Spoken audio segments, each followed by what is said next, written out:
รักแต่เธอมานานแล้วไม่รู้จะทำอย่างไรเธอกลับตอบว่าเธอยุ่งกับงานเกินไปหรือเปล่าแล้วเธอก็บอกให้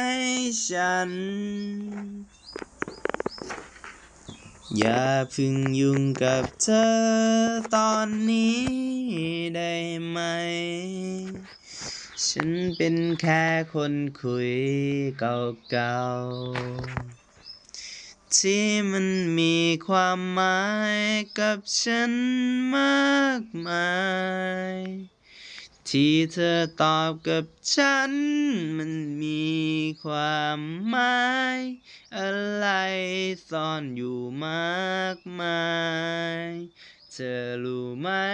ว่าฉันรักเธอที่สุดแล้ว